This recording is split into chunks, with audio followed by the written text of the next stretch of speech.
gracias, ingeniera, por sus palabras. Ahora tengo el placer de introducirles nuestro primer conferencista del día de hoy, el máster Heiner Argenial, que nos hablará acerca del agua y suelo para la agricultura, mapeo digital de suelos en Honduras.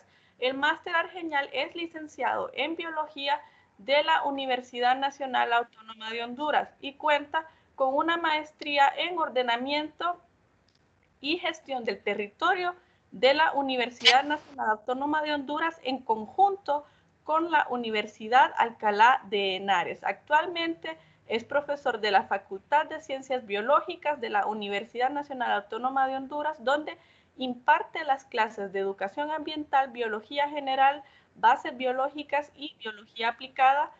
Asimismo, actualmente es analista ambiental en el Departamento de Protección y Manejo de Cuencas Hidrográficas en el Servicio Autónomo Nacional de Acueductos y Alcantarillado SANA, donde su función principal es la jefatura de unidad de evaluación y monitoreo ambiental encargado de sistemas de información geográfica, calidad de agua, auditorías ambientales, planes de manejo de protección para las subcuencas abastecedoras de agua de la capital, gestión y administración de base de datos, control ambiental, investigación y soporte espacial en toma de decisiones. Entre sus experiencias profesionales se encuentran la colaboración y asesoría técnico-científica a las organizaciones e instituciones CATIE, ICADE, TNC, ICIT, UNAC, CRS, USDA, y a sus iniciativas de investigación en subcuencas del Distrito Central Honduras. Y ha sido ponente en congresos científicos en modelaciones espaciales edafológicas, hidrológicas y manejo de cuencas abastecedoras de agua. Máster Heiner Argenial, es un placer tenerlo con nosotros el día de hoy. Muy buenas tardes, le doy la bienvenida y le cedo la palabra.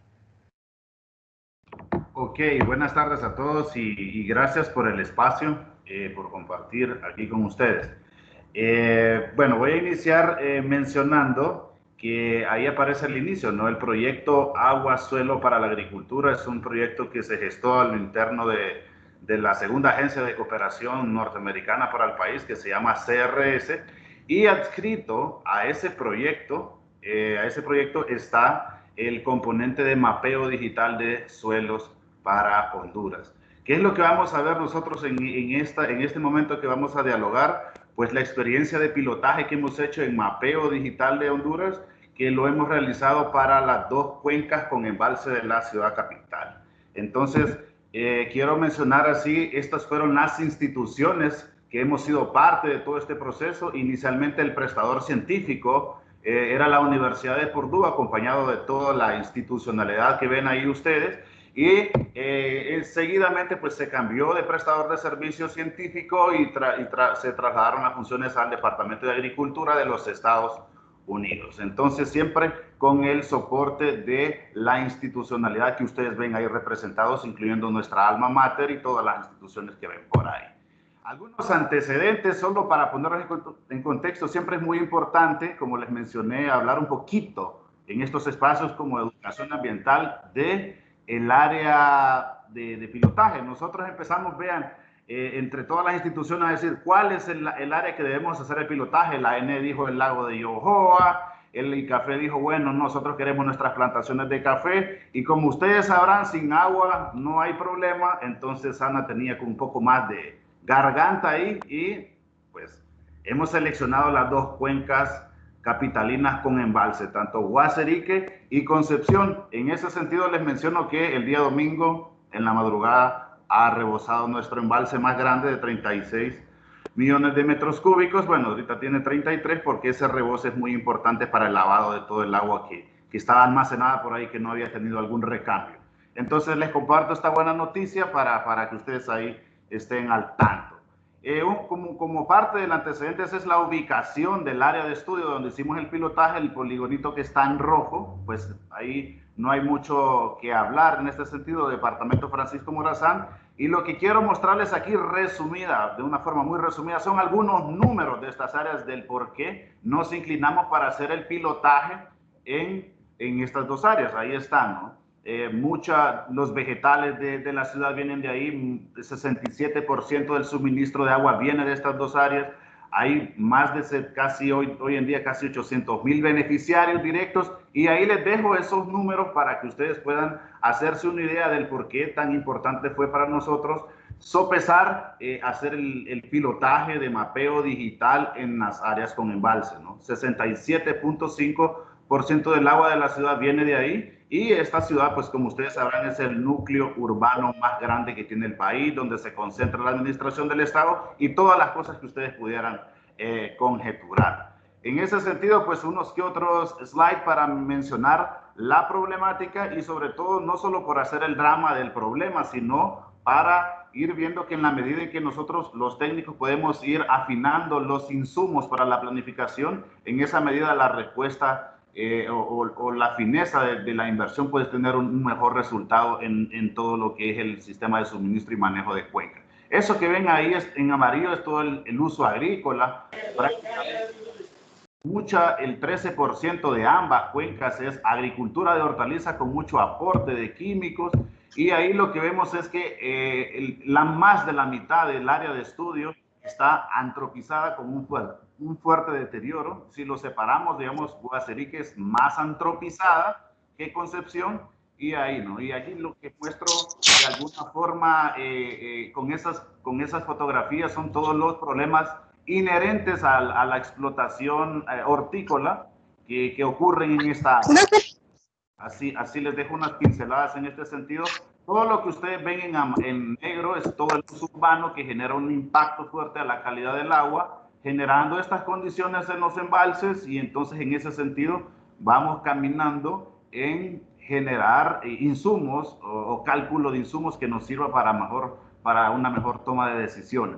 Todo este asunto pues tiene, como ustedes verán, un impacto en la tratabilidad y en el suministro del agua y en los costos que la institución actualmente tiene sobre el tratamiento de estas aguas. Hemos tenido algunos que otros problemas en la parte de manejo de fertilizantes aguas arriba, que se han manifestado en problemas en nuestros embalses, afloramiento de algas, y en ese sentido, pues, muchos de los, me paso acá, muchos de los problemas, digamos, que tuvimos con la plaga del gorgojo, todo eso que está oscilando ahí, es todo el área que fue afectada por la plaga del gorgojo y está en zonas altamente sensibles que son bien proclives a la erosión.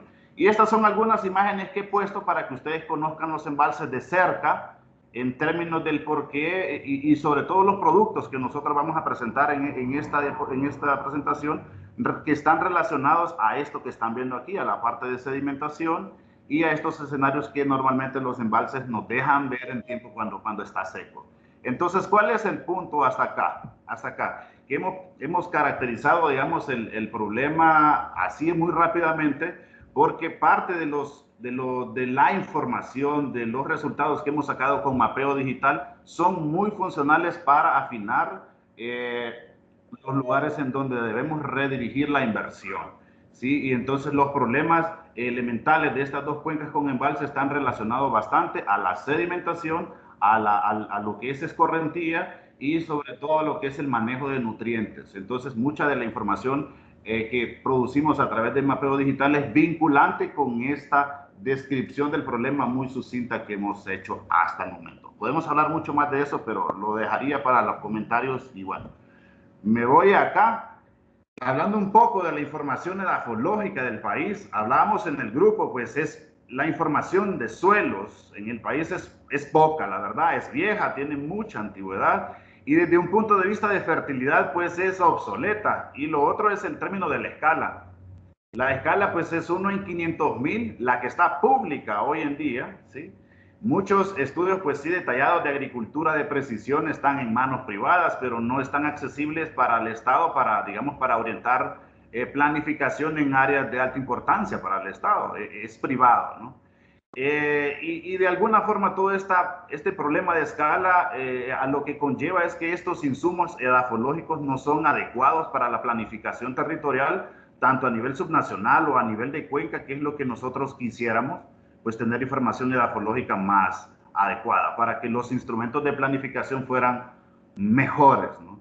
Y lo otro, que los atributos o las descripciones que aparecen en la información edafológica hoy en día son referidos a grandes extensiones de terreno y no a nivel muy específico. Entonces, vean aquí, yo les he traído, este es el mapa de Simons y Castellanos que se creó por estos dos caballeros.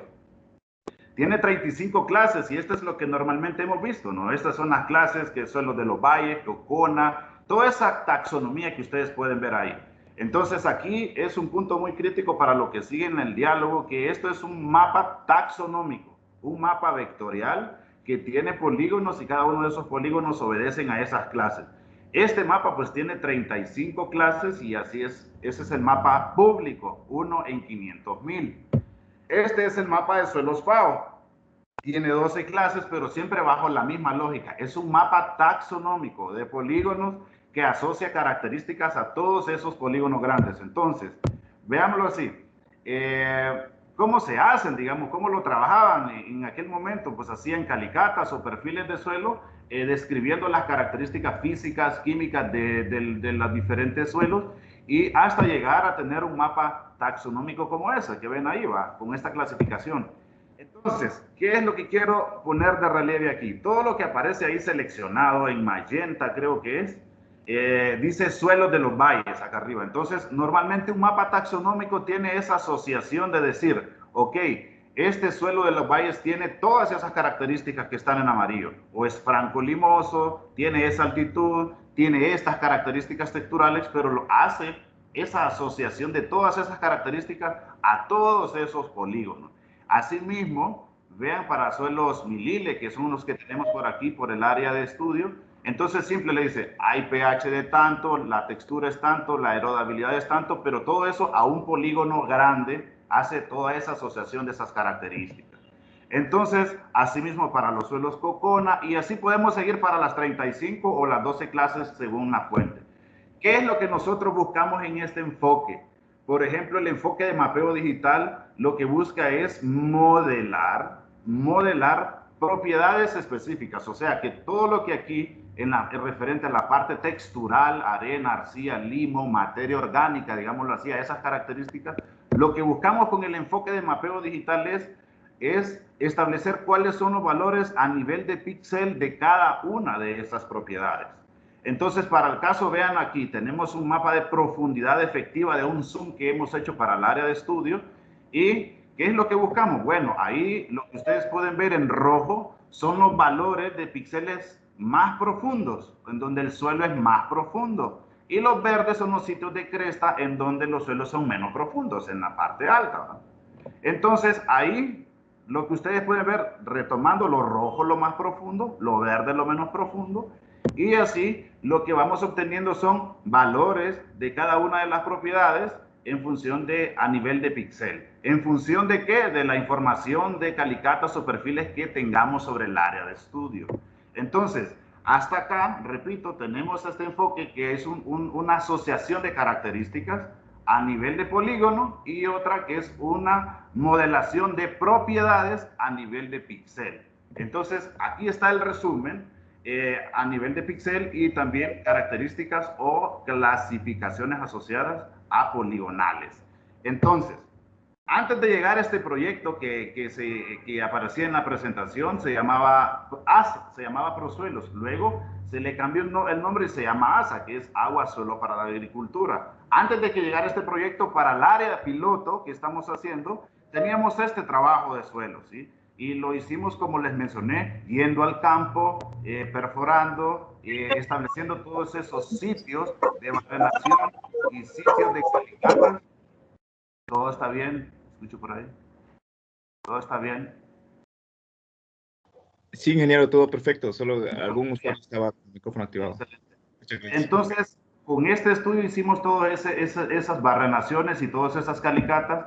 Y entonces para llegar a este mapa taxonómico, ¿sí? Entonces, ¿qué pasó? Luego de que llegó el proyecto Prosuelos, que ahora se llama Agua para la Agricultura, nosotros implementamos esta metodología, que básicamente consistía en recopilar toda la información, obtener lo que fuera el modelo o construir el modelo de elevación digital más preciso y el tercer punto que era buscar la mejor relación del suelo con el paisaje, en este caso, ¿no?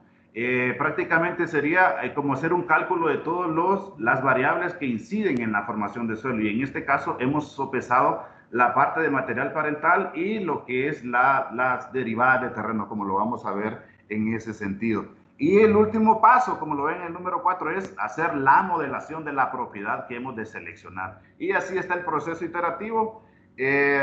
Entonces, si ven el número 1, ahí vamos, hemos colectado mucha información en todas las instituciones, hemos construido a través de una malla de puntos altitudinales un modelo de elevación, considerando que el factor número 1 en la formación de suelos es la topografía, y entonces hemos tratado a través de diferentes geoprocesos y software construir una superficie que fuera la más adecuada para poder caracterizar la relación de las propiedades de suelo con el paisaje.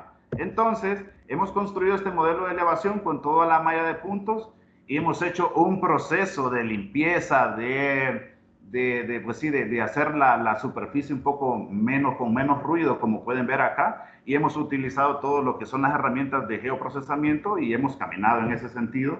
Aquí quise poner esta imagen para que ustedes vean las diferencias en resolución. Nosotros construimos este que está por acá, que dice de 10 metros, y este que está por acá de 30 es el que está gratis, pero hemos modelado propiedades para ambos para que ustedes puedan ver la calidad en cuanto a la definición de los patrones que ocurre con cada uno.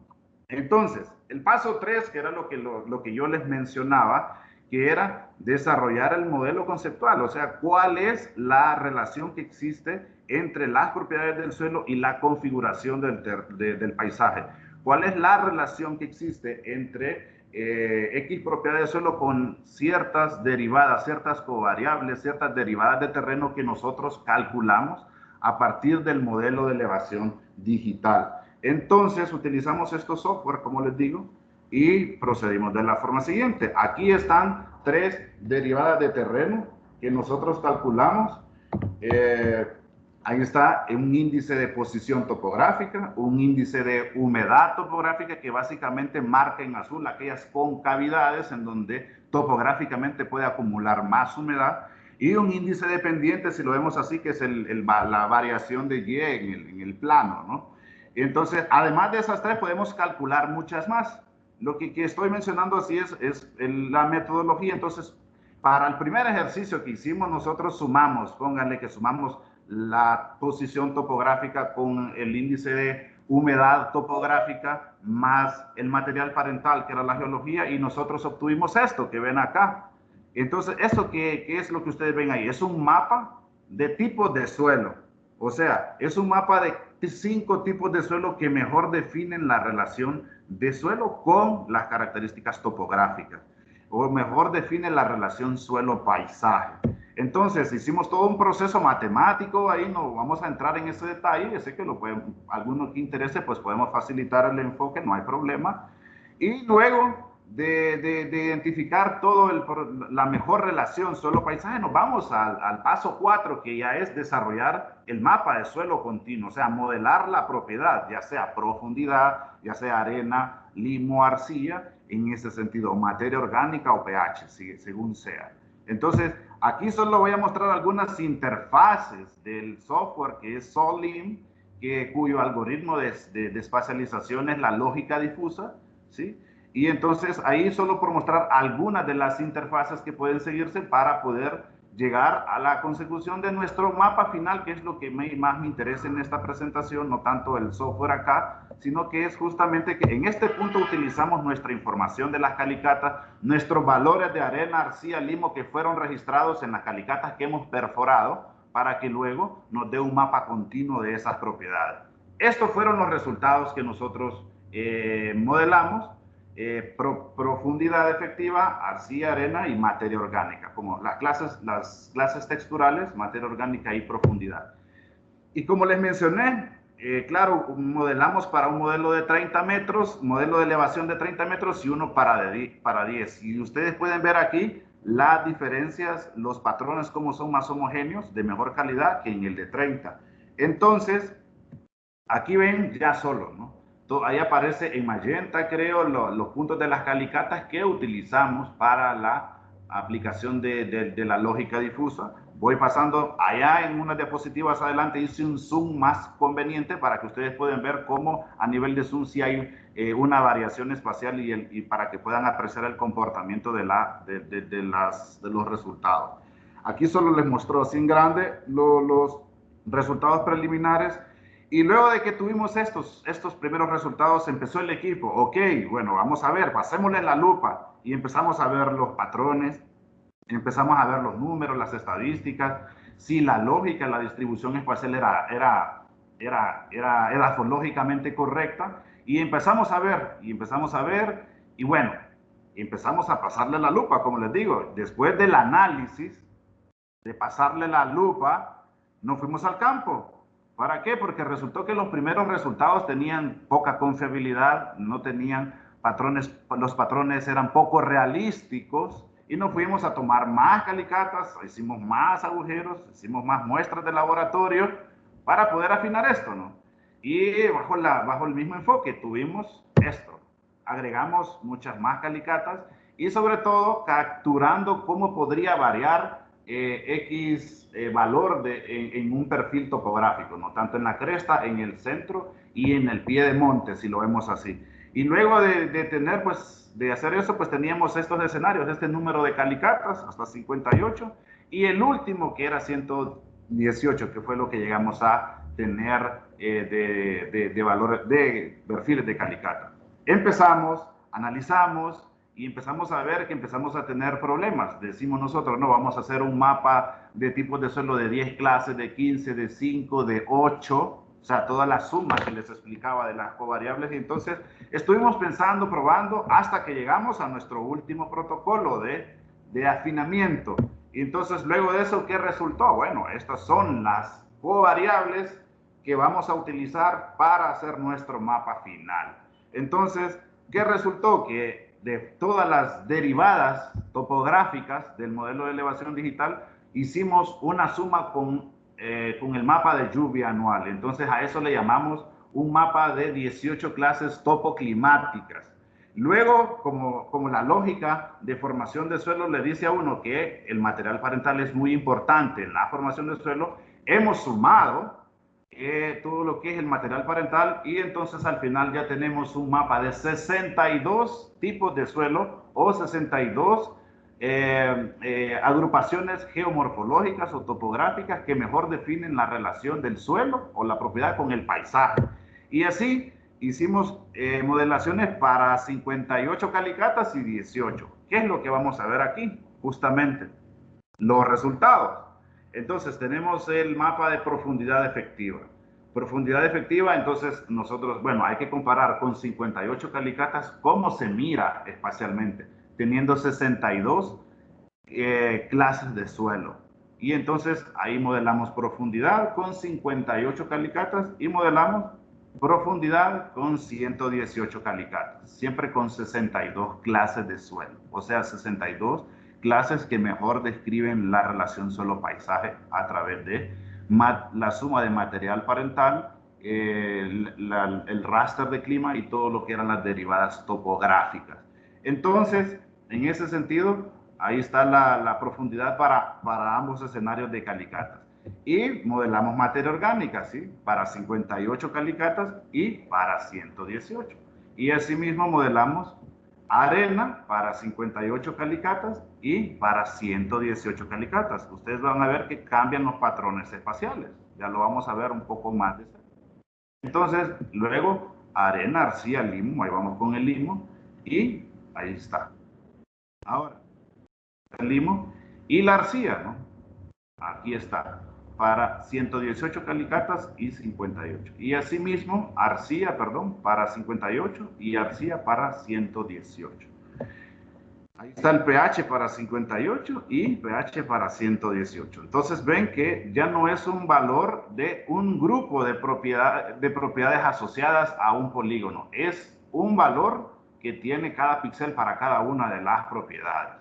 Entonces, aquí quise hacer un zoom más detallado y ahí lo que tenemos para una cantidad de 58 calicatas, ¿sí? y 62 clases de suelo. ¿Cómo está el raster de arena? ¿Cómo se comporta el limo? ¿Cómo se comporta la arcilla en términos de tamaño? ¿Sí? ¿Cómo se comporta la materia orgánica? ¿Y cómo se comporta la profundidad? Y si cambiamos y le ponemos 118 calicatas, pues todo cambia. Ahí está la arena, ahí está el limo, ahí está la arcilla y ahí está la materia orgánica. Entonces, si pueden ver, podemos tener valores a nivel de píxel y tener una mejor calidad de la información en este sentido. Eso es para el área piloto. También quisiera mencionar así rápidamente que hemos modelado para la cuenca de Otoro, toda la cuenca del Valle de Otoro. Primero teníamos 37 calicatas, luego hemos corrido un algoritmo ahí que se llama hipercubo latino para tener en base a ciertas covariables cuáles podían ser los mejores lugares donde podíamos hacer más calicatas para mejorar la confiabilidad de los mapas originales. Solo les menciono como antecedente que hemos modelado profundidad y unas propiedades texturales. No las voy a poner todas, pero solo quería dejar ahí en su mente que existe un trabajo en este sentido. Y esto pues les menciono porque fue parte de los resultados que hemos venido produciendo nosotros. Este es el mapa público, el que todo el mundo ha tenido desde hace 60 años, ¿sí? Este es el mapa de Simons y Castellanos que está aún en 500,000. El proyecto como tal vino a mejorar la calidad de este mapa de suelos a nivel nacional y ahora tenemos un mapa bajo la misma clase taxonómica de Simons y Castellanos, ¿sí? Lo hemos mejorado de esta forma y aquí les voy a traer unos salvados. Vean, ahí es el mapa, el viejo, el de 1 en 500,000 y este es 1 en 50,000. Este es el viejo, 1 en 500, este es 1 en 50,000. Entonces ven que va mejorando el detalle de la espacialización de las clases. Entonces ese es el viejo, ese es el nuevo, ese es el viejo, ese es el nuevo, este es el viejo, este es el nuevo y así sucesivamente, el viejo, el nuevo. Y entonces, ¿cuál es el punto? Que esto es parte de la información que ya va haciendo parte del uso de la institucionalidad para los fines que se estime conveniente. Entonces, ya resumiendo y terminando esto, algunos usos potenciales y planes futuros. Hablábamos, creo que con uno de los asistentes, sobre la importancia de modelar propiedades para fines de evaluar la erodabilidad de suelo, pues aplicar toda esta formulación para analizar lo que es erosión de suelo, que demanda información específica tanto de arena, arcilla, limo, de contenido orgánico en los suelos para afinar todos estos factores de erodabilidad de suelo para fines de manejo de cuenca. Este que ven ahí es un mapa de erodabilidad para clases taxonómicas y este que ven ahí es un mapa de erodabilidad utilizando los resultados de mapeo digital de suelo. Tenemos una mejor definición, por supuesto, y es de una forma más conveniente tener un poco de datos a nivel de píxel.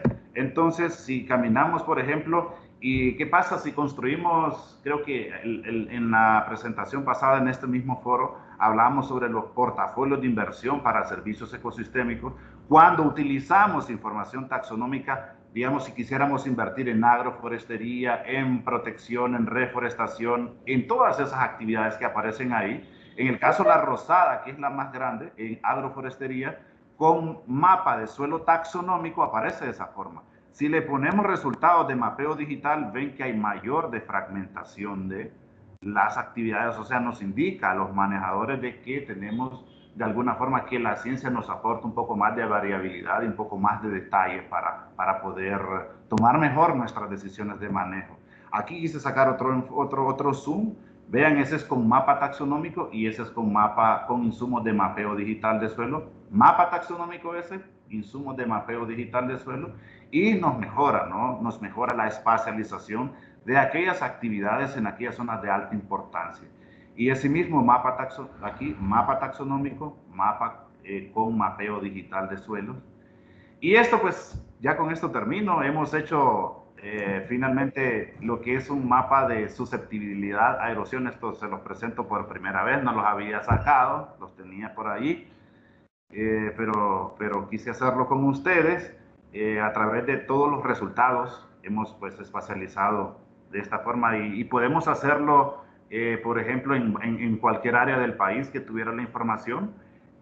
cuál es el potencial de cultivo de maíz. Entonces los agrónomos nos dicen, no, maíz con esta humedad, con esta textura, con esto y esto. Entonces hemos podido generar cuáles son las áreas de alto potencial para ese cultivo en esta área y hemos generado pues a manera de ensayo para probar la metodología, aunque sabemos que muchas de estas, el potencial de cultivo de café no aplica para esta área, pero en este sentido hemos probado que la metodología es funcional y puede ayudarnos a clarificar algunas situaciones.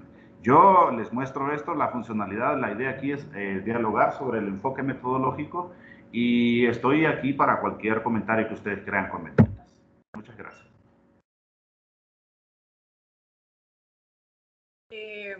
Muchísimas gracias, Máster Arpiñal, por tan excelente conferencia. El día de hoy agradecemos que haya compartido información tan importante para todos nosotros. Y ahora tengo el placer de introducirles a nuestra siguiente conferencista del día de hoy, la Máster Sandra Canales, que nos expondrá el tema los incendios forestales, el suelo y el agua. La ingeniera Sandra Canales cuenta con una ingeniería forestal con una orientación en manejo de cuencas hidrográficas y una maestría en evaluación de riesgos y reducción de desastres. Asimismo, cuenta con un diplomado en cambio climático y con 15 años de experiencia, en los cuales 8 años trabajó en el Departamento de Cuencas Hidrográficas y Ambiente del Instituto Nacional de Conservación Forestal aquí en Honduras. Es la creadora de la normativa de manejo de cuencas y participación en la elaboración de la Estrategia Nacional de Manejo de Cuencas, donde se incorporó el tema de reducción de vulnerabilidad.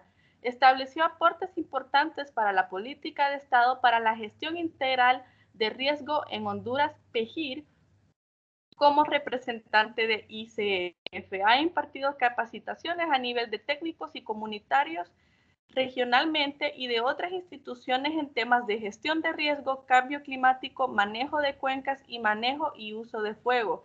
Actualmente es la jefa del Departamento de Protección Forestal de ICF.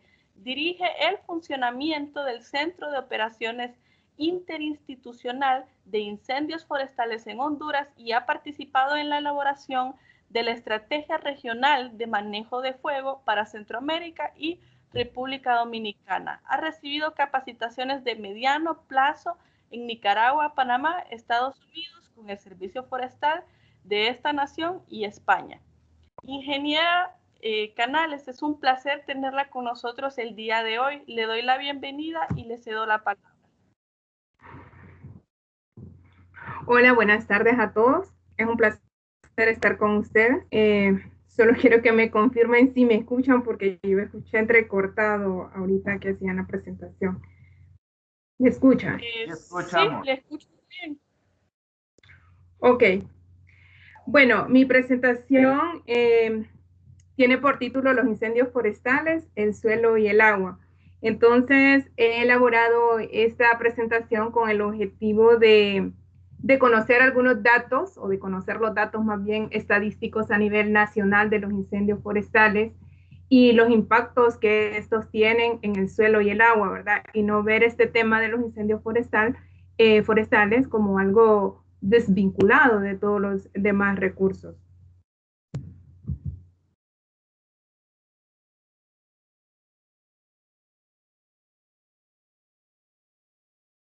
Ingeniera, desactivó el micrófono.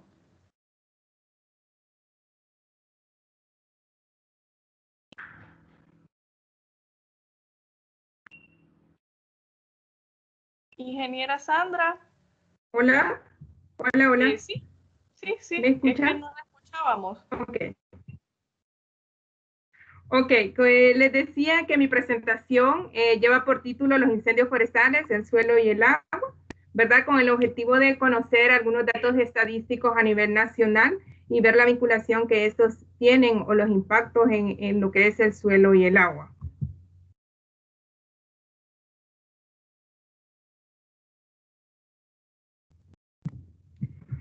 Primero, ¿qué es el fuego? Pues el fuego no es más que una reacción química, ¿verdad?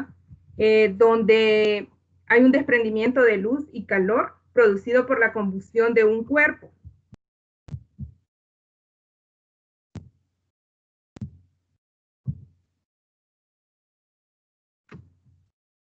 Para que un fuego se produzca es necesario que existan tres elementos, lo que es el oxígeno, el calor y el combustible. Nosotros llamamos el triángulo del fuego para hacer como más entendible esto, y para que exista el fuego pues necesitamos estos tres elementos, ¿verdad? En un mismo lugar y en un mismo tiempo. Digamos, cuando nosotros hablamos de apagar incendios forestales, en este caso, pues lo que tenemos que hacer es precisamente deshacernos de alguno de estos elementos, ¿verdad? Ya puede ser el oxígeno, puede ser el combustible o puede ser el fuego para que este desaparezca. Siempre me gusta poner una diapositiva sobre el fuego como una herramienta, porque el día de hoy vamos a ver como los incendios forestales y el impacto, pero negativo, ¿verdad? Pero si hablamos del fuego como tal, debemos de saber que el fuego es una herramienta que, pues, prácticamente desde hace miles de años se empezó a utilizar para elaborar herramientas, y hoy en día pues sigue siendo de utilidad para nosotros desde lo que es en la cocina, ¿verdad? La preparación de parcelas por parte de nuestros campesinos. Los forestales también utilizamos el fuego para apagar el mismo fuego. Y entonces también tiene una cara positiva el fuego. Pero cuando hablamos de incendios forestales, decimos que es un fuego, pero que es un fuego sin control, que va quemando vegetación viva y muerta, ¿verdad? En los ecosistemas forestales. Es un fuego no planificado y generalmente de alta intensidad y generando grandes impactos negativos, ¿verdad? Tenemos aquí algunos datos de los incendios forestales en este año. Podemos ver en la gráfica que tenemos, en esta gráfica nos representa el número de incendios por departamento, y vemos que Francisco Morazán es el departamento con mayor número de incendios. Y si lo vamos viendo, pues luego siguió Lancho, luego Comayagua, Lloro, Gracias a Dios, Santa Bárbara, Choluteca, El Paraíso, Cortés, y así sucesivamente. Ustedes lo pueden ver. Y en el mapa, pues el que está con un color más encendido es el que nos representa. El departamento con mayor número de incendios en este año, y se pueden formar la idea que prácticamente hay un corredor ahí donde este año tuvimos un mayor número de incendios. Ahora sí vemos por área afectada, ¿verdad? Vemos que nos cambia el departamento y es gracias a Dios que tenemos con un mayor número de hectáreas afectadas, ¿verdad? Que aunque en Francisco Morazán tenemos más incendios, pero en gracias a Dios es donde tenemos el mayor área afectada, y lo podemos ver en el gráfico, ¿verdad? Donde en relación al resto de departamentos, gracias a Dios prácticamente nos representa como el 43% del área afectada a nivel nacional. Es el que nos dispara. Si no tuviéramos esos datos en gracias a Dios, pues el área afectada sería mucho menor. En esta gráfica les muestro el número de incendios en un periodo, ¿verdad? Desde el 2010 hasta el 2020, ¿verdad? Por años. Y podemos ver que tenemos algunos picos, digamos en el 2011, en el 2015, que nos coincide con la plaga que inició 2014, 2013, 2014. Entonces tenemos una elevación de incendios 2015, 2016, y también en estos últimos años, ¿verdad? 2018, 2019, 2020. Es interesante cuando analizamos estos datos en relación a los años, porque no siempre tenemos las mismas condiciones. Digamos, en el 2011 tuvimos bastantes incendios y no teníamos como mucho personal, digamos, en campo para combate. Y en el 2015, el 2016, pues tuvimos bastante personal en campo, ¿verdad? En vista de que estábamos con el episodio de la plaga, y por la emergencia, pues logramos contratar bastante personal en campo, lo que implicaba también que teníamos bastantes reportes. Si miramos en el 2020, realmente nosotros estamos como preocupados, asustados, porque es un año atípico por el tema de la pandemia. Y nosotros pensábamos que no íbamos a tener muchos incendios porque se supone la gente estaba en confinamiento, estaba encerrada. Sin embargo, se dispararon los datos, ¿verdad? Entonces, aquí podemos ver que hay un elemento social, porque incluso este año teníamos bastante personal contratado, ¿verdad? Para el combate. Y si vemos el número de hectáreas afectadas por incendio, pues ahí tenemos la gráfica, que les voy a pasar a la siguiente, donde tenemos prácticamente las dos variables, número de incendios y el área, ¿verdad? El área son las barras y el número de incendios es el gráfico de línea. Entonces, podemos ver en algunos años, aunque tenemos, hubo una baja en el número de incendios, pero el número de hectáreas afectó, que significa que cada incendio que se daba, el área que se quemaba, era bastante. Entonces, al final, es un dato que lo que nos interesa de ver es el área afectada, porque podemos tener muchos incendios en un año, pero si hubo una capacidad de respuesta, al final no se nos quemó tanta área. Y si lo vemos ya por año, en promedio de hectáreas por incendio, digo, es el dato que al final debemos de analizar si realmente hemos bajado o hemos subido, ¿verdad? Tanto en el número de hectáreas afectadas. Tenemos prácticamente que del 2016 hasta la fecha ha venido aumentando el número de hectáreas por incendio.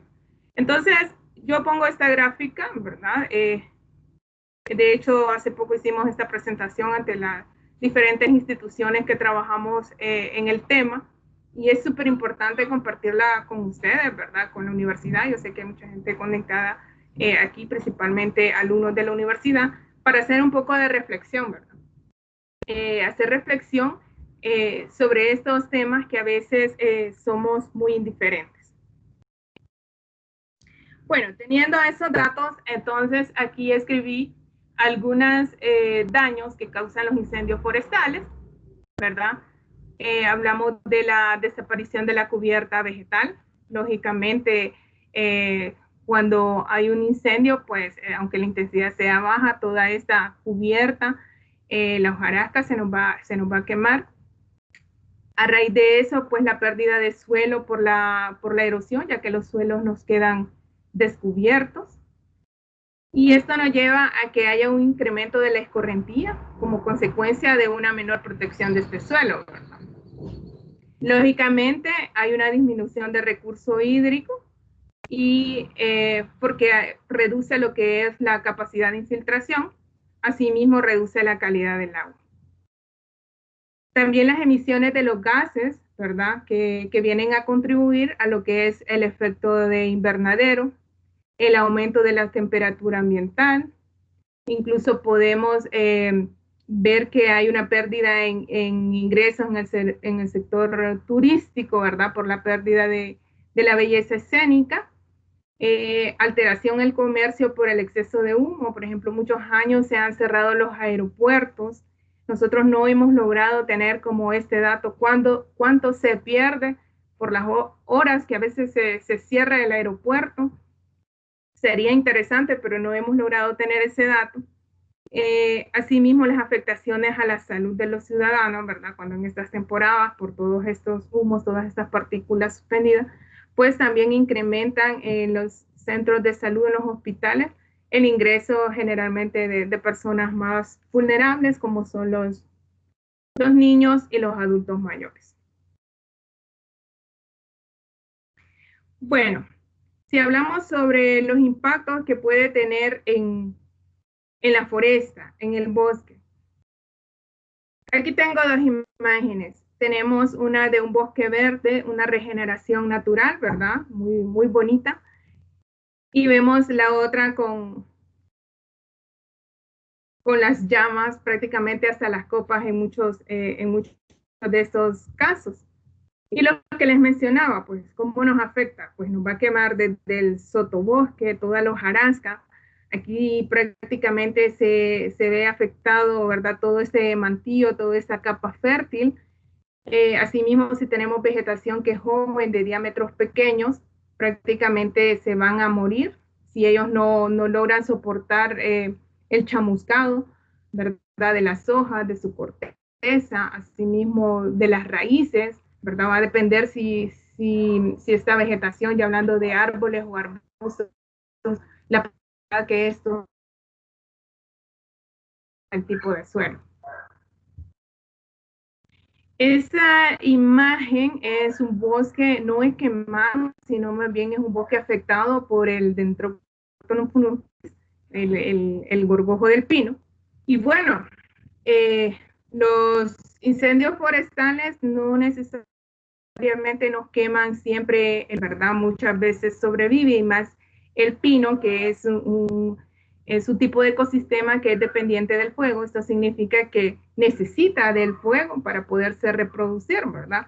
Pero no es que necesita en cualquier intensidad del fuego.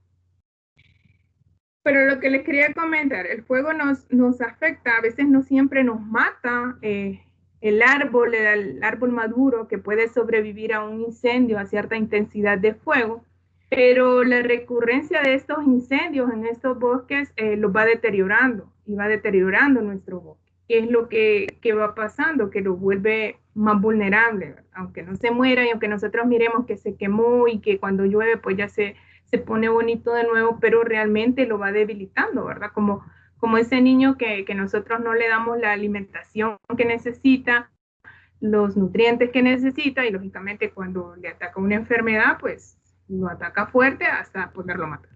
Entonces, con el episodio de la plaga, realmente en parte fueron varias variables, ¿no? El hecho de las condiciones meteorológicas, esos años fueron años secos, el estrés hídrico de esta vegetación, y no estaban lo suficientemente fuertes y se vienen atacando. Pero al final la plaga es peor que un incendio, porque cuando nos ataca, pues tenemos que hacer lo que llamamos tala rasa, prácticamente cortar, ¿verdad? Cada árbol muerto, y todavía se tiene que cortar una franja de árboles buenos. Y algunas otras imágenes de lo que sucede después de que pasa un incendio. Esta última, la de la derecha, pues ver también la recurrencia de estos incendios en zonas, cómo nos va deteriorando el suelo.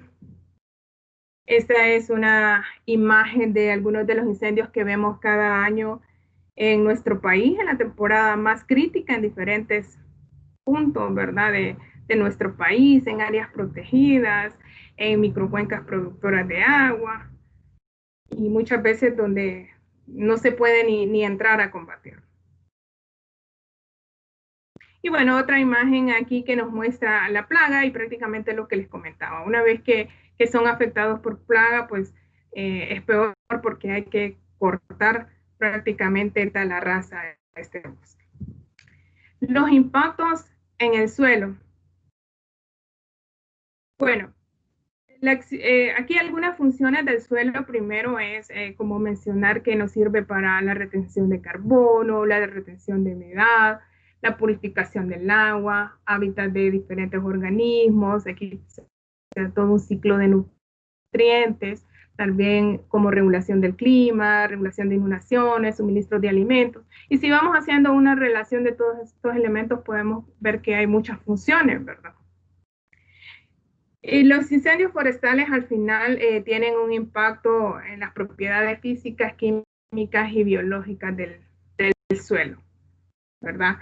La acción del calor en el suelo pues dependerá de la intensidad del fuego, de la velocidad con que este fuego se mueva, de la composición del suelo, ¿verdad? Del volumen de agua que se encuentre en este tipo de suelo.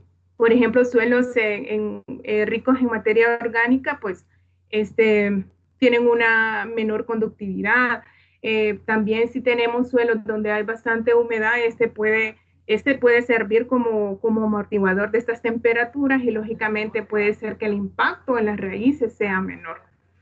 Entonces, pueden ver que al final es toda una cadena que se da en este sentido, ¿verdad? Pues hay pérdida de humedad, se pierde la fertilidad de estos suelos, hay una compactación de estos mismos, porque estamos hablando de que en todas sus propiedades hay un impacto, ¿verdad? Y que va a variar dependiendo tanto de las características del suelo como las características del incendio, las características topográficas también. Y si hablamos de una reducción de fertilidad, pues estamos hablando de seguridad alimentaria, ¿verdad? Y al final esto de salud. Entonces, lo importante es de ir viendo cómo hay una relación directa del impacto que puede tener un incendio forestal en los otros elementos. Y bueno, aquí también algunos, qué pasa después de un incendio, la generación de erosión, ¿verdad? La pérdida de nutrientes, altera la vegetación, reduce la capacidad de infiltración y aumento del flujo superficial. Y al final, todo esto tiene que ver con el recurso hídrico. Bueno, no soy experta en suelos, pero me gustó esta imagen y decidí ponerla en la presentación porque podemos ver 3 bloques diferentes donde está un suelo inmaduro, un suelo joven y un suelo maduro, ¿verdad? Y podemos ver que prácticamente cuando hablamos de suelo estamos hablando de vida por todas las interrelaciones que allí se dan y que muchas veces no le damos la importancia, ni lo cuidamos, ni estamos viendo todos los beneficios que este suelo nos da. Asimismo, de ver de que son procesos bastante largos de muchos años para poder tener estos suelos, ¿verdad? Así que en un incendio prácticamente en cuestión de minutos, de horas, perdemos gran cantidad de vida en ellos. Entonces, el suelo es vida, ¿verdad? Y esa, pues, una imagen más que todo para traer el tema de que muchas veces los incendios forestales son producidos precisamente más bien para deshacerse de ese bosque y poder poner otro tipo de cultivo, aunque el suelo sea de vocación forestal, pero lo utilizamos para eso. Y muchas veces, pues dice, pues no, es que estaba más fértil, ¿verdad? Y pues inmediatamente después del incendio o de la quema por la combustión de la materia orgánica, pues sí puede ser, o es más bien, que esté más fértil, pero a mediano y largo plazo al final no es así, porque todas estas cenizas quedan más expuestas para la erosión, tanto por la lluvia como por el viento. Bueno, y el impacto de los incendios en el recurso hídrico. Yo creo que con el tema de los recursos hídricos, posiblemente es cuando más lo asociamos, ¿verdad? Y me gusta esta imagen porque con ella de forma sencilla podemos hacer una comparación de un sistema donde hay vegetación con un sistema donde no hay vegetación. Y podemos ver que en el sistema donde hay vegetación, incluso desde la copa de los árboles, ya nos van ayudando a que esa gota se convierta en más gotitas, ¿verdad? Que reduzca la velocidad que trae esta gota y que al momento de caer al suelo, pues va con menor velocidad, igual como hay cierta vegetación, entonces hay una mayor capacidad de infiltración, ¿verdad? Incluso todo el sistema radicular nos ayuda para que este suelo esté más poroso y ustedes pueden ver que las gotitas se infiltran.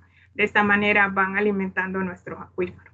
A diferencia donde un sistema donde no hay vegetación, podemos ver que la gota así como viene, imaginémonos que cae esa gota a gran velocidad y si no hay vegetación, pues no existe esa esponja que nosotros generalmente comparamos esta vegetación con una esponja que nos ayuda a absorber esta agua y la mayor parte o la mayor cantidad pues se escurre, ¿verdad? Con estas imágenes, pues, hacer la relación que muchas veces el tema del cambio de uso de suelo es el mayor problema. En el caso de los bosques de Honduras, como el bosque de pino, pues es dependiente del fuego, como les comentaba, o sea, que tiene tolerancia al fuego y muchas veces necesita de él. Pero muchas veces, precisamente para acaparar estas tierras, hacer cultivos, y como son suelos pobres, digamos, de alguna manera, porque van perdiendo fertilidad, esto permite que esta gente vaya avanzando y se vaya dando un crecimiento desordenado. Hola, ¿sí me escuchan? Sí, le escuchamos, señor. Hola. Ok. Que se vaya dando un crecimiento desordenado, venimos con todo esto, contaminación. Entonces, viene de estos procesos que a veces los podemos ver bien técnicos, pero vienen acompañados de procesos, ¿verdad?, sociales. El tema de la erosión, donde viene prácticamente a caer todo este sedimento, lo que son los cauces de los ríos, ¿verdad?, solvando nuestras represas. Y ustedes saben, tenemos problemas de agua en verano porque no tenemos la capacidad de retener toda esta agua en invierno, ¿verdad? Precisamente por eso, porque tenemos nuestras cuencas degradadas en las partes altas, y el tema de los incendios es uno de ellos. Y para mostrarles, pues, aquí como un ejemplo de las zonas productoras de agua de la ciudad capital y de alrededores, está la cuenca de Río del Hombre, Guaserique, Concepción, Tatumbla, Zabacuante y el Parque Nacional La Tigra. Cada uno es una zona productora de agua, y los puntitos amarillos que ustedes ven es los incendios que se han dado. Sí, son acumulados aquí todos los incendios desde el 2014 al 2020. Bueno, si son incendios forestales, lógicamente se dan en zonas forestales, ¿verdad? Y es donde aún tenemos, pues, un poquito de bosque, pero el hecho es que solo miren cuántos puntos tenemos, y solo es el punto, ¿verdad? Esto representa un área de un incendio en nuestras zonas productoras de agua. Entonces es preocupante si también reflexionamos sobre los datos estadísticos que les di al inicio, sobre que cada año hemos aumentado el número de hectáreas por incendio, el número de área quemada por incendio. Bueno, no quise dejar de incluir el tema del impacto de los incendios forestales en la fauna, ¿verdad? Cuando hay un incendio forestal, prácticamente es bien difícil que los animalitos se salven. Algunos sí, otros no. Incluso se queman sus nidos, se queman las crías, ¿verdad? Y prácticamente su hábitat. Entonces, imaginémonos, reflexionemos nosotros si se nos quema nuestra casa, cómo se sienten ellos. Ellos son seres vivos, así como también todos los microorganismos que están en el suelo, ¿verdad? Se pierde todos estos procesos. Entonces, los incendios sí tienen un gran impacto. Estas imágenes no son bajadas de internet ni de otros países, son imágenes de Honduras de este año, ¿verdad? Entonces, como estas hay varias, de varios animalitos que se queman en los incendios forestales. Y bueno, al final todos estos impactos vienen a tener un impacto directo al final en el ser humano, ¿verdad? Que es el fin. Hablábamos de los humos, del hecho de que aumentan las enfermedades respiratorias. También, si asociamos el tema al tema de riesgo a desastres, prácticamente todo este tema de la erosión, el tema de que no protegemos nuestras cuencas, de los asolvamientos de los cauces, de las represas, viene a sumar a la vulnerabilidad, ¿verdad?, de nuestro país, de nuestras ciudades, ¿verdad? Con el tema de las inundaciones, de movimientos de ladera, y viene a sumar pues a acrecentar los niveles de pobreza que ya tenemos en nuestro país.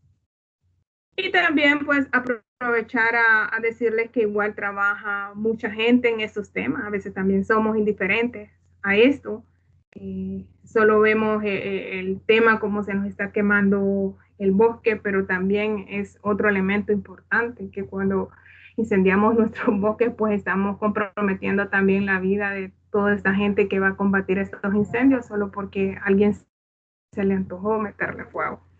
Entonces hay varias instituciones, hay mucho recurso humano, hay mucha logística que también al final cuando se sacan números son grandes cantidades de dinero que se invierten, ¿verdad? Que se podrían invertir más bien en reforestar nuestras áreas protegidas, nuestras cuencas y no en estar apagando fuego literalmente. Entonces estas imágenes solo como para reconocer la labor que muchos hacen y está muy especial porque a veces vemos a las instituciones del Estado, pero tierra adentro también tenemos mucha gente que trabaja y voluntariamente sin un seguro de vida y que los incendios que no se dan es porque ellos lo combatieron a tiempo.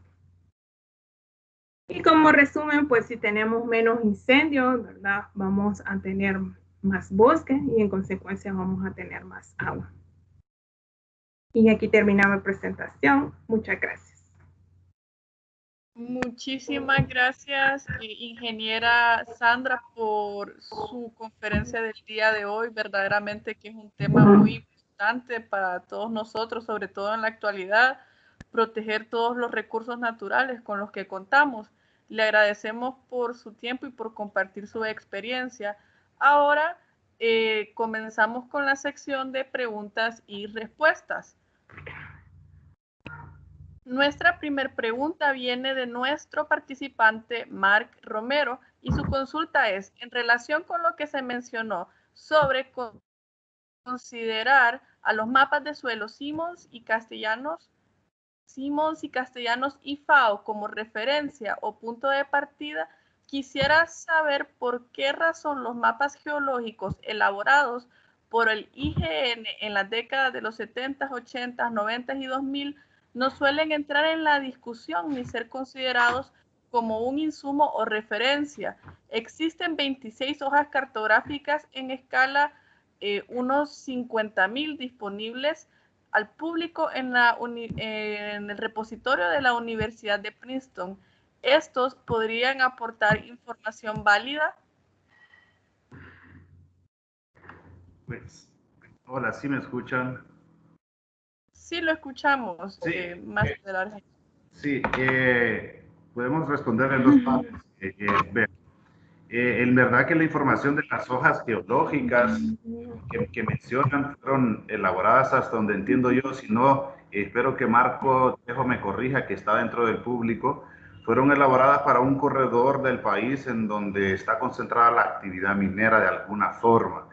Lo que sí puedo decir es que esas hojas cartográficas no están, digamos, en el formato que existe el mapa de Simmons en Castellanos, el viejo y el que hemos diseñado, que está en un formato shapefiles, en donde es fácil hacer algún corte, alguna interpretación para ese fin.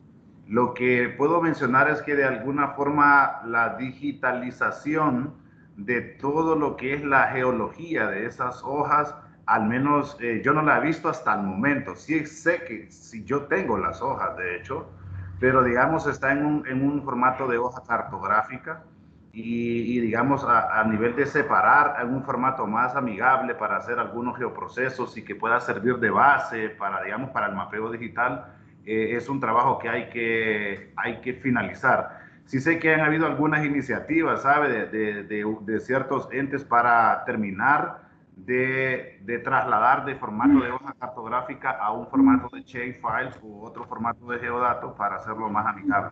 Pero ahí está, la información es muy válida, digamos, si ustedes vieron en la parte de marketing digital y en los factores de formación del suelo, el punto un punto muy importante, además de la topografía, es el material parental. Y sin duda que las hojas han de aportar elementos bastante críticos al momento de definir nuestros mapas de clase para proceder a hacer análisis de mapeo digital. Por supuesto que son funcionales y en algún momento se han consultado, no están para todo el país, eso sí. Marco, no sé si usted quiere comentar, complementar algo no, Marco. Marco, no se escucha.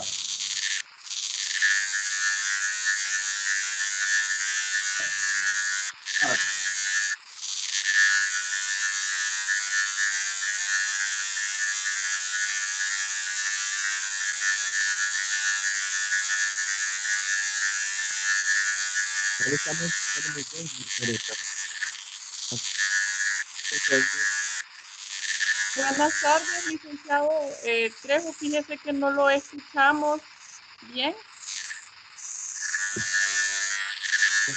Desconecten los audios, Marco. Desconecte el... Diana. Sí, ingeniera, sí, ya le comentamos al licenciado. Está teniendo un poco de problemas con el sonido, no sé si nos escucha.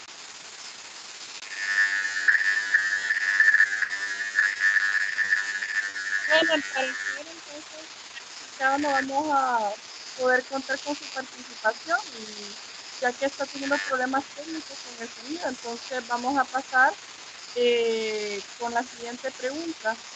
Le quisiera recordar a todos nuestros asistentes que ya se envió el link de asistencia en el cual deben de inscribirse obligatoriamente para confirmar su asistencia a las conferencias del día de hoy. Ahora pasamos a otra pregunta de nuestro participante Marc Mero, asimismo para el máster Argenial, y la pregunta es: el mapa de suelos nuevo en escala 1, 50.000 que se nos mostró ha sido generado por el proyecto ASA. Agradecemos la aclaración. ¿Está disponible al público?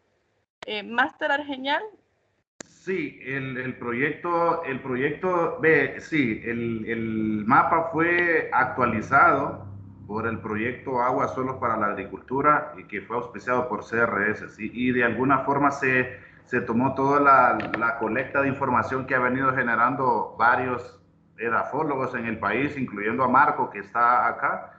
Entonces el proyecto se dio la tarea de actualizarlo a esa escala 1 en 50.000 y por supuesto que el mapa para los fines que se estime científicos está disponible. Por supuesto que sí. Muchas gracias, licenciado Heiner. Ahora pasamos a la siguiente pregunta, que es para la ingeniera Sandra Canales, y la pregunta viene de nuestro participante Isaac Martínez. Él dice: buenas tardes, ¿cuál es la principal estrategia que utilizan para erradicar los incendios en lugares extensos? Buenas tardes. Bueno, mire, realmente el tema de los incendios forestales lo vemos como primera parte el tema de prevención. Y el tema de prevención, pues con varios enfoques. El tema de capacitación, concientización, ¿verdad? Nos falta mejorar un poquito en la parte... Y luego ya en el tema de control, de combate, pues prácticamente trabajamos a nivel interinstitucional. Tenemos un centro de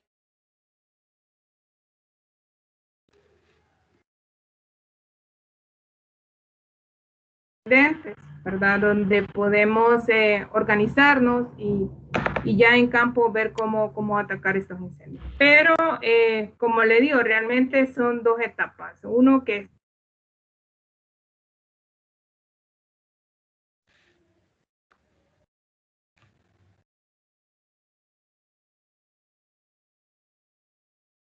Si quiere, coménteme aquí, Marco. Pregunta. Hola. Sí, sí, le escucho, ingeniera.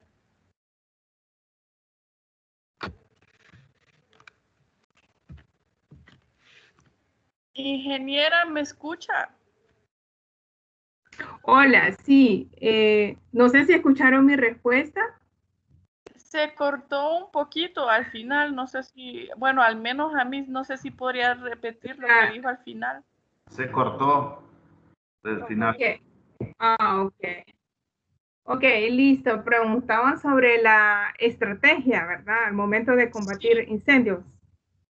Entonces, yo contestaba a la pregunta que el tema de los incendios forestales lo tenemos que ver en dos etapas, ¿verdad? Uno, primero, la parte de prevención, hacer todas las acciones de prevención, que estas a su vez pues se dividen en varias acciones, ¿verdad? Desde el tema de capacitación, de concientización, el tema también incluso legal de cumplir en este sentido, que ahí nos falta trabajar un poquito más. Y ya al momento del combate, porque igual siempre van a haber incendios, entonces siempre tenemos que estar preparados para combatir, trabajamos de forma con las diferentes, en este caso, Fuerzas Armadas, Bomberos, COPECO.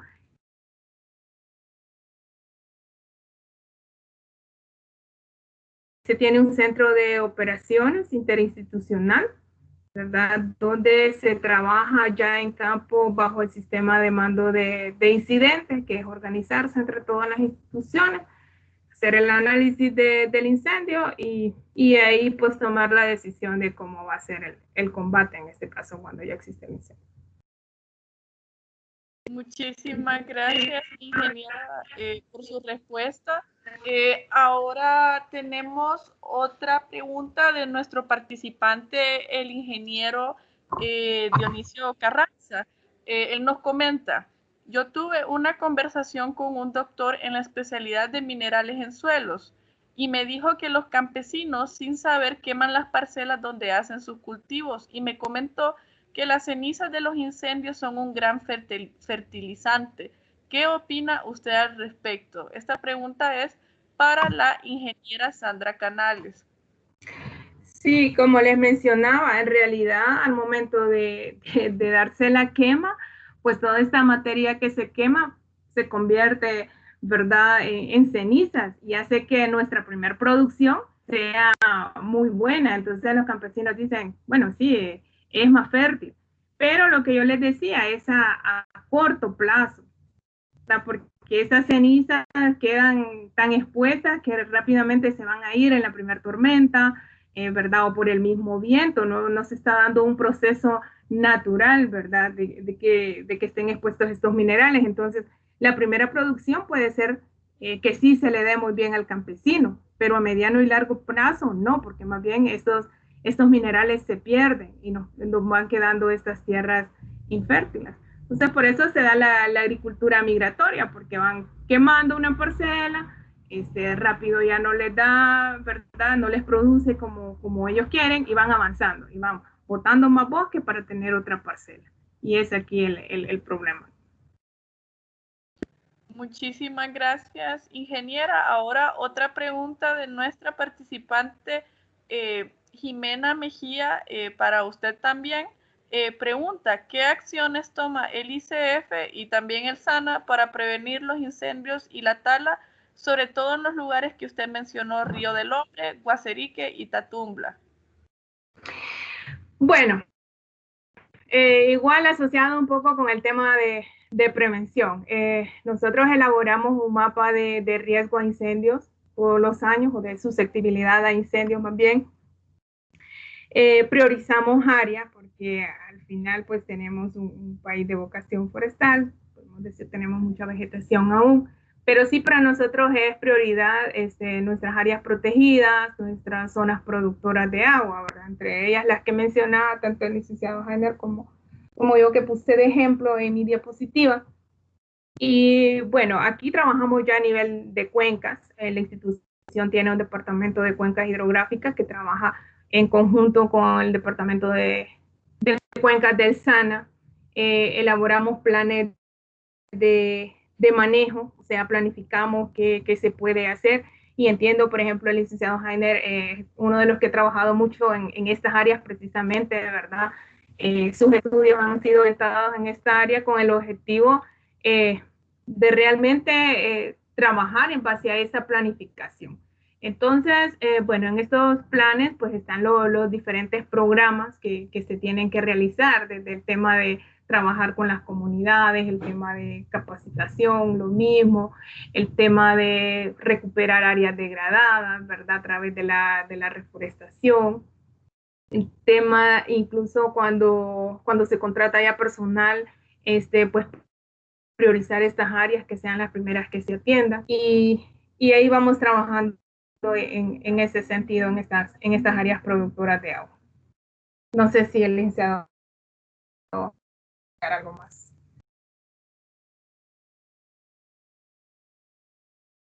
Hola, ¿me escucharon? Sí. Okay. Continuamos entonces con la siguiente y última pregunta, que es para usted también, ingeniera, y viene de nuestra participante Julie García, que comenta: felicitaciones por el trabajo y por compartirlo. Una pregunta: ¿por qué un suelo con buena materia orgánica tendría baja conductividad eléctrica?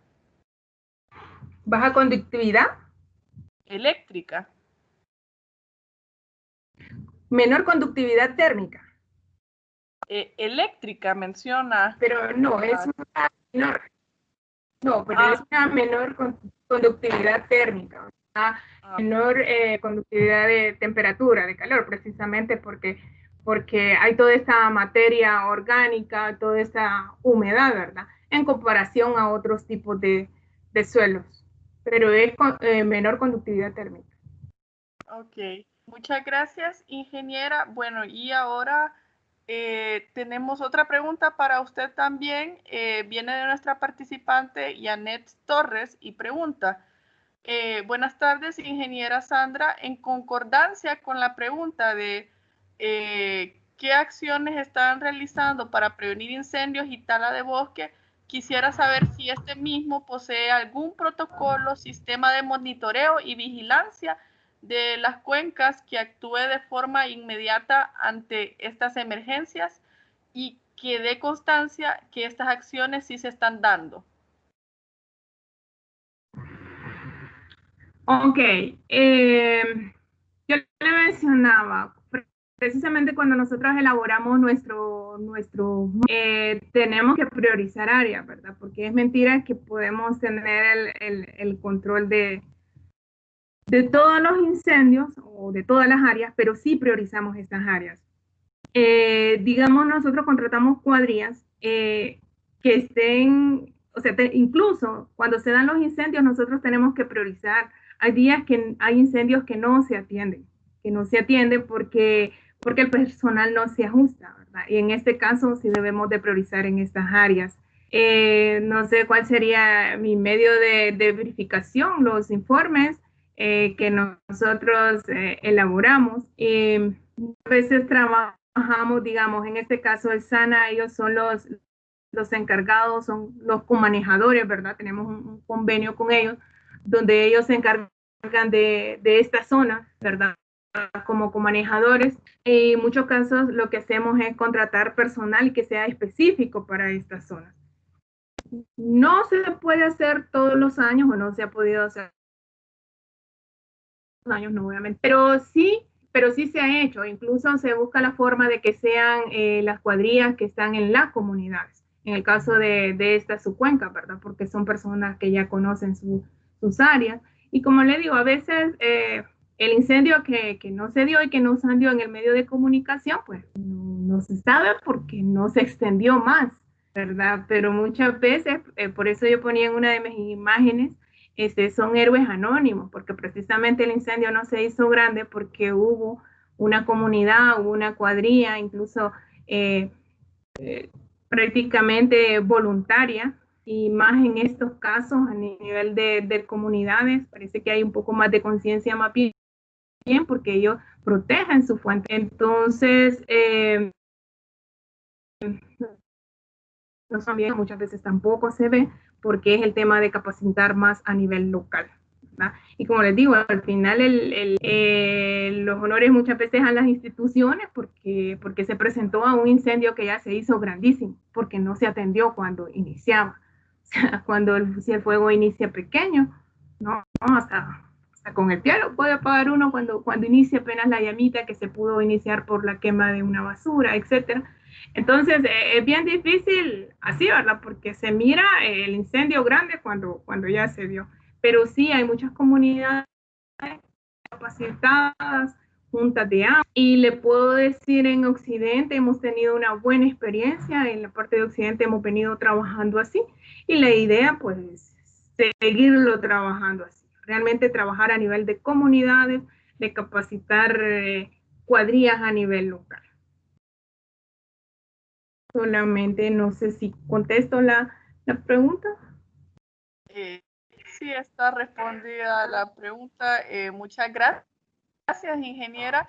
Y ahora vamos a la última pregunta que viene de nuestra participante, Mercy Barahona, y le pregunta al licenciado Jainer Argeñal, ¿cada cuánto son actualizados los mapas de uso de suelo y qué características son tomadas? Muchas gracias. Bueno, los mapas de uso de suelo, digamos el ICF, digamos el último mapa, lo hizo en el 2014. Perdón, el penúltimo, y el último es el mapa presentado en el 2019, pero no sé si hubo una confusión ahí respecto a los mapas de suelo o uso de suelo en la pregunta, no sé. Sí, ella menciona la palabra mapas de uso de suelo. Bueno, los usos, bueno, es que últimamente se ha cortado la periodicidad por parte del ICF para generar estos mapas. Como menciono, 2014 fue el penúltimo y 2019 el último. Pero por si acaso hubo una confusión ahí, la institucionalidad, digamos, que se encarga que se encargaría, digamos, en principio de la generación de mapas de suelo a nivel nacional, pues pues en verdad no trabaja directamente en eso, y este tipo de iniciativas, por ejemplo, para generar insumos de país, pues recae en la visión técnica que pueda tener ciertos funcionarios de la cooperación en algún caso, que fue este específicamente, y que se convierte en un insumo, no en la parte de suelos, pero no existe una periodicidad de actualización de suelos así como que bien marcada por la institucionalidad. Sí en la parte de uso de suelo, que eso lo dice, pero en la parte de mapa de suelo como tal, no tenemos una periodicidad. El último se hizo hace 60 y algo de años. Sí, entonces el de FAO y este último que es 2018, el de Simons y Castellanos, 2018. Ok, muchísimas gracias, Máster Argeñal, por su respuesta. Y gracias a la excelente explicación de nuestros conferencistas, los temas del día de hoy han quedado muy claros. Entonces, con esto concluimos la sección de preguntas y respuestas. Nuevamente, se les recuerda a todos nuestros asistentes a que revisen el chat para ingresar al link de inscripción que deben de completar para confirmar su asistencia. Nuevamente, agradecemos inmensamente a nuestros conferencistas, el máster Jainer Argeñal y la máster e ingeniera Sandra Canales. Ha sido un honor contar con su presencia. Gracias por compartir sus conocimientos con nosotros el día de hoy acerca de temas tan importantes. Asimismo, queremos agradecerle profundamente a todos nuestros asistentes por su participación. Les invitamos a que sigan nuestras redes sociales para permanecer informados, ya que ahí compartimos todas nuestras actividades futuras. Asimismo, contamos con un canal de YouTube donde pueden volver a ver las conferencias. Actualmente en la pantalla se puede ver toda nuestra información de redes sociales. Nos pueden seguir en Facebook en Vinculación Ingeniería UNA, en Instagram como Vinculación Ingeniería UNA y en nuestro canal de YouTube Vinculación Universidad Sociedad FI. En todos estos lugares nos pueden hacer sus preguntas para recibir más información acerca de las actividades que realizamos periódicamente. Ahora, para dar conclusión a nuestras conferencias del día de hoy, le cedo la palabra a la ingeniera Guadalupe Núñez. Ingeniera.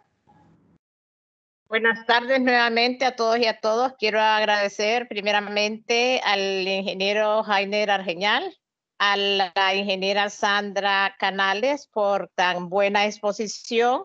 Sé que son temas que hay que profundizar un poco más, pero que a partir de todas estas conferencias los alumnos también aprenden mucho de los diferentes temas y sobre todo del tema relacionado al suelo, al agua y a todo lo que es nuestra biodiversidad.